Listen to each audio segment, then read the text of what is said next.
안녕하세요. 저는 올해 30대이고 결혼 5년 차의 여성입니다. 남편과 저는 사회생활을 하다가 만나게 되었어요. 제가 부모님과 일하는 식당에 점심시간마다 자주 찾아오던 남편은 어느 날 저에게 자신이 살면서 한 번도 이런 말을 부끄러워서 해본 적이 없는데 그쪽이 너무 마음에 든다고 제가 보고도 또 보고 싶어서 3개월이나 이 식당에 온 거라고 말을 꺼내더라고요. 저는 진짜 몰랐거든요. 남편 회사 근처에 있는 식당이라 그저 자주 오는 남편을 보고 우리 식당 밥이 입맛에 맞는가 보다라고 생각을 했었죠.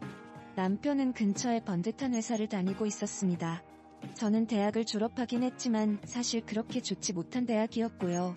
딱 봐도 남편은 이미지가 연봉 높은 대기업에 다닐 것 같아서 없지 않아 좀 부담스러운 것도 있고 갑작스런 말에 저는 생각 좀 해보겠다는 말을 하였습니다. 그 이후 남편은 처음이 너무 힘들었지 저에게 마음을 표현한 이후부터 더욱 안달이 났는지 이제는 점심이 아니라 저녁까지 찾아와서 매일같이 한 번만 자기랑 데이트하자고 졸라댔었습니다.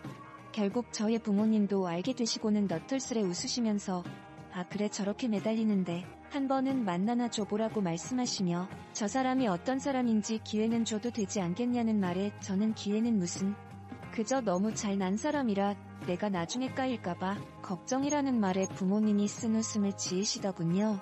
그렇게 남편의 성화에 모시겨 데이트를 시작하게 되었습니다. 남편은 제가 생각했던 것보다 더 대단한 사람이었습니다. 그냥 식당 근처가 회사촌이라 회사 직원인 줄 알았던 남편은 회사 직원이 아니라 알고 보니 한 회사를 이끌어가는 대표더라고요. 물론 직원이 아직 8명밖에 없는 조그마한 스타트업 회사 대표라고 그리 큰 것도 아니라는데 월 매출이나 순이익은 들을수록 제가 상상도 못해본 수준이었고 학교 또한 명문대를 졸업한 남자였습니다. 그래서 첫 만남 이후에 집에 와서 곰곰이 생각하다가 진짜 이건 아닌 것 같다고 자기와 너무 차이가 나서 부담된다니까 다음날 남편은 저를 찾아와 손을 붙잡고 잠시 끌고 나가더니 저에게 이렇게 말하였습니다. 내가 모자란 인간이라서 안 된다면 이해는 하겠는데 그게 아니라 단순히 너무 차이가 나서 부담된다고 거절하는 건 난 도무지 이해가 안 된다고 나는 내가 잘났다고 자랑한 것도 없고 그저 정말 지금까지 열심히 살아온 걸 말한 것뿐이고 누구를 만나든 정말 내 자신이 떳떳하고 싶어서 그런 거였다는 말에 저는 남편에게 말하길 제가 당신을 만나면 제가 떳떳하지 못하다니까 그 떳떳하지 못하다는 것을 내가 채워주면 되지 않냐고 내가 그만큼 잘하면 되지 않겠냐는 말로 무작정 저를 설득하더군요. 저는 그런 남편의 끈질김도 끈질김이었지만 그렇게 자꾸 매달리니 가랑비에 옷 젖는 줄 모른다는 말이 맞는지 어느새 남편에게 정이 들어버려서 끝내 사귀게 되었습니다. 솔직히 사귀면서 제 속마음은 내심 그저 저를 한두 달 만나다가 질리게 되면 금방 헤어지겠지라는 생각을 했지만 생각과 다르게 저희는 1년이란 시간을 만나게 되었고 남편은 저에게 프로포즈까지 해서 결혼까지 하게 되었습니다. 남편은 자기가 입 밖에 내뱉었던 대로 여자들한테는 쑥맥인 수준이라 처음 본 여자한테 말 건다는 건 진짜 상상도 못할 수준이었지만 책임감이 엄청 강해서 자기가 한 말은 반드시 지키려고 하는 노력하는 남자였습니다. 이런 남편의 좋은 성격이 결혼을 하고 나서 저에게 엄청난 스트레스가 될 줄은 결혼할 때까지만 해도 저는 전혀 몰랐습니다. 남편은 자신이 전세집도 있고 그냥 저보고 몸만 들어와서 살라고 청혼을 했는데 그게 어디 말처럼 쉽나요?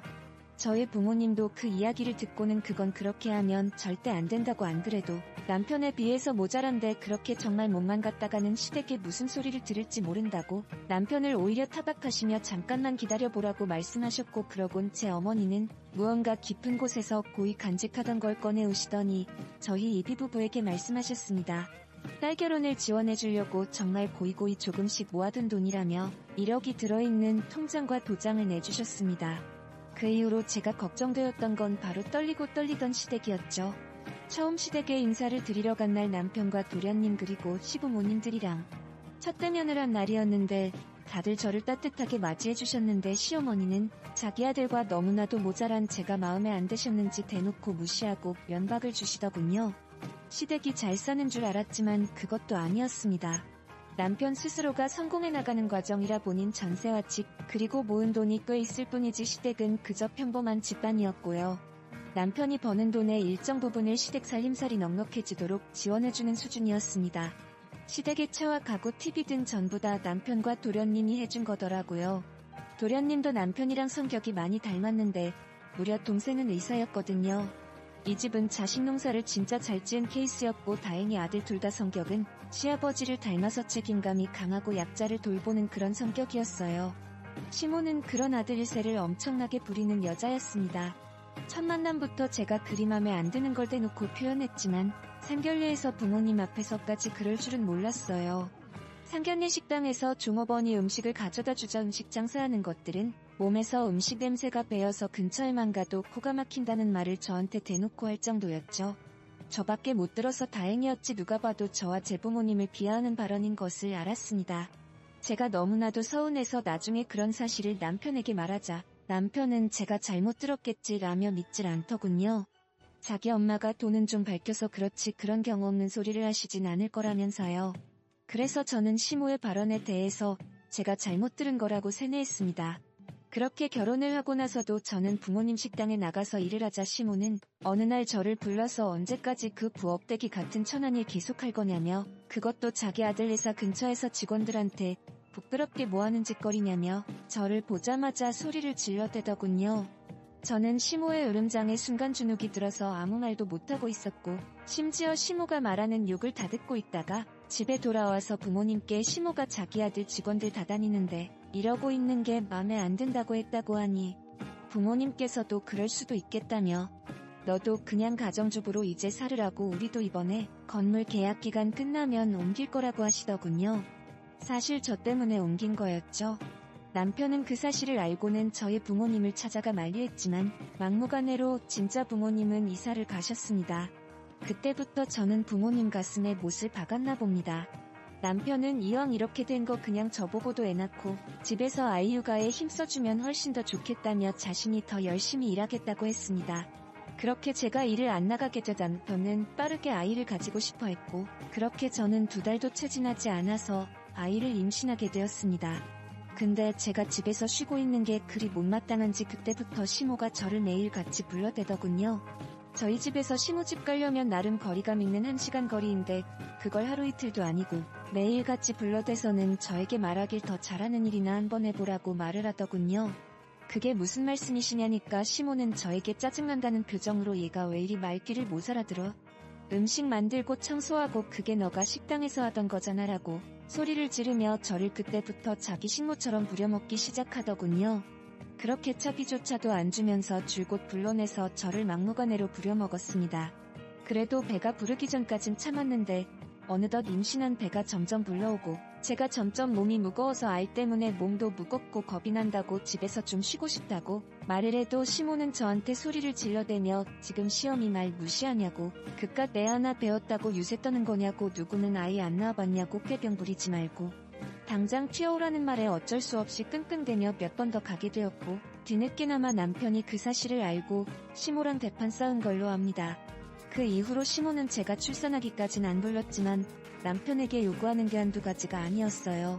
매달 남편이 200만 원이나 용돈을 시모한테 챙겨주는데도 불구하고 생일이면 명품백을 받고 싶다는 등 누구 가족이 이번에 1000만 원 들여서 하와이 여행을 갔는데 그렇게 좋았다는 등 비행기에서도 좌석 등급 중에 퍼스트 클래스가 그렇게 좋다면서 남편을 계속 압박하는데 저는 문득 아직도 기억 남는 게 저랑 남편 아들은 저렴한 이코노미 좌석을 타고 어머니 아버지만 그 비싼 돈 있어도 타기가 부담된다는 1000만 원도 넘는 퍼스트 클래스 좌석을 끊어들여서 유럽 여행을 간 적이 있습니다. 시모는 처음 퍼스트 클래스 좌석을 타보더니 앞으로 자기는 싸구려 저렴한 좌석은 못 타겠다며 좁디 좁은 이코노미 좌석을 타고 온 저희 부부에게 어찌나 자랑을 하는지 진짜 배열이 꼴리더라고요. 남편이 버는 돈을 마치 자기 주머니처럼 생각하며 남편을 만날 때마다 수시로 요즘 돈은 얼마나 들어오는지 물어보던 시모. 지금 다시 생각만 해도 치가 떨립니다. 압니다. 제가 얼마나 바보 같은지요. 돈 버는 남편이 그렇게 가만히 있는데 제가 시모랑 머리끄댕이 잡고 그렇다고 싸울 순 없었어요. 아니 미련하고 바보라서 용기가 안 났었던 게 맞았습니다. 그렇게 5년을 살았는데 둘째 도련님께서 드디어 장가를 가시게 되었습니다. 상대방은 도련님과 같은 의사라고 하더군요. 저희 둘째 도련님도 바보라고 해야 될지 착하다고 해야 될지 자신이 의사가 돼서 버는 모든 돈 모두를 시부모님께 맡기고 그 통장을 알고 보니 시모가 다 관리했다고 하더군요. 웃긴 게 결혼할 때 이 미친 시모가 그 둘째 도련님의 돈을 다 써버려서 집안이 아주 발칵 뒤집히며 난리가 났었죠. 뭐 시모 말로는 주식 투자한다고 어디 넘어가서 묻어놨는데 지금 5분에 한 토막이 되어서 뺄 수가 없다며 난리치는 시모에게 시아버지가 이혼한다고 소리 지르고 집안이 아주 개판 난리가 났었습니다.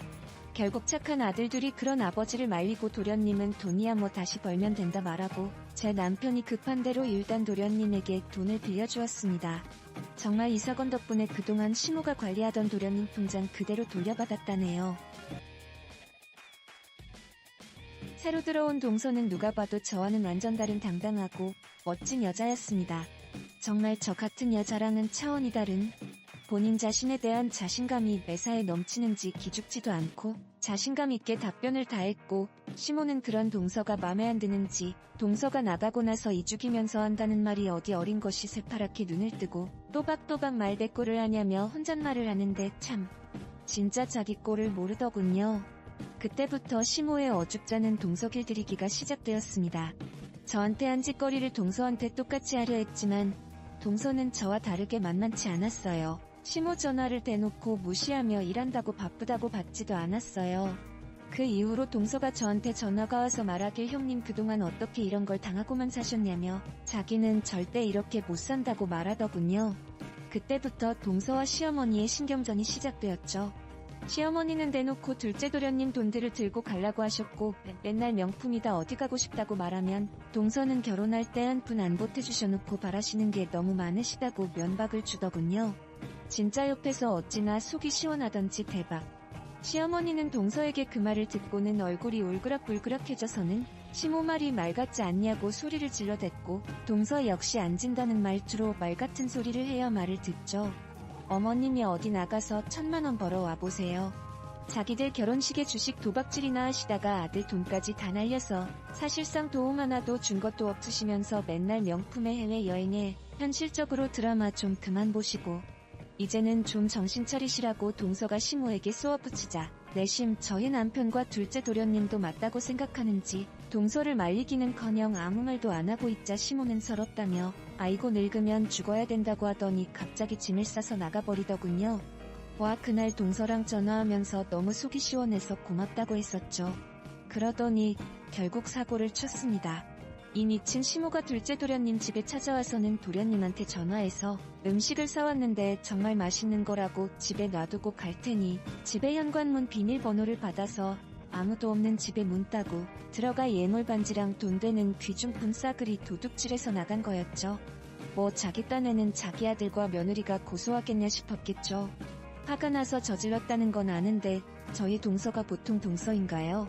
바로 경찰에 신고하고 잡혀 들어가자 장난이었다고 했지만 이미 몇 개는 팔아서 돈까지 쓰기도 했는데 화가 나서 저질렀다는데 그게 말이 될 일인가요? 시모는 동서를 째려보며 말했습니다. 니네 부모가 얼마나 막대 처먹은 부모들이길래 자식 새끼 교육을 이따위로 시켰냐고 말하며 갑자기 동서 뺨을 때렸고 동서는 맞자마자 그대로 시어머니의 뺨을 한 대도 아니고 2대를 후려 갈겼습니다. 동서의 이런 행동까지는 전혀 생각 못한 시어머니는 자기의 뻘개진 뺨을 두 손으로 당황해하며 부여잡았고 그 시모를 차가운 눈빛으로 바라보며 동서는 말하였습니다. 지금 시어머니가 선을 넘어도 제대로 선 넘은 거라고 절대 합의란 없고 무조건 감옥 보낸다고 말하자 시어머니는 동서에게 뺨 맞은 현실이 아직도 믿기지 않은지 멍하니 있더군요. 저는 내심 속이 시원하면서도 저 역시 뺨까지 때릴 줄 몰랐던 이 상황을 어떻게 해야 할지 몰랐습니다.